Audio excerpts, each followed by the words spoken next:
V soboto se odpravljamo v Zagreb, prvo, da bi ohranili tekmovalni ritem, ki ga imamo trenutno. Vsekakor je tudi zelo pozitivno, da imamo eno močno preizkušnjo proti tuji ekipi. Bomo lahko dejansko zopet pomerili moči, videli stvari, ki trenutno funkcionirajo, in pa predvsem tiste, ki ne funkcionirajo tako, kot je treba, in zopet na tem gradili naprej proces treninga.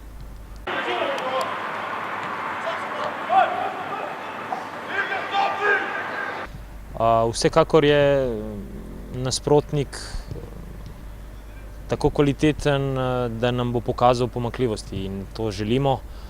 Take tekme so dobrodošle, še predvsem za razvoj naših mladih igralcev, za katere je potrebno skrbeti, da bodo imeli redno močne tekme, se soočajo z igralci, ki so nekaj vredni na tem trgu nogometa, tako da v vseh pogledih je ta tekma zelo pozitivna, in take bomo tudi v prihodnosti vsakič, ko se bo le dalo, iskali.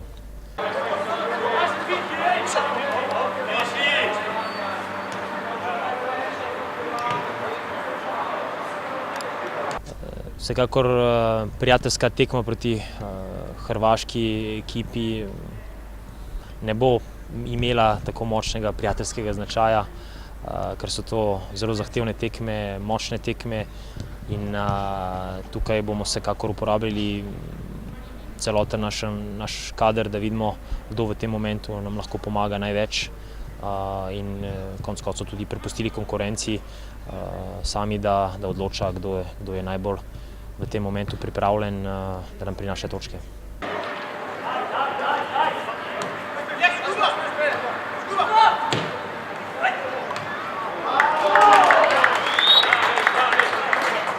Zelo pozitivno je, da se Majer in Balkovec vračata, ter Jon Stanković v neko konkurenco. To nam poveča konkurenco v članski ekipi, hkrati so pa to neki člani, ki so bili v preteklosti pomembni, in ne vidim, zakaj ne bi v določenem roku se prebili nazaj do enajsterice, če se bo seveda to pokazalo kot nekaj nedvomnega, in da bodo pokazali tisto kvaliteto, ki so jo tudi v preteklosti.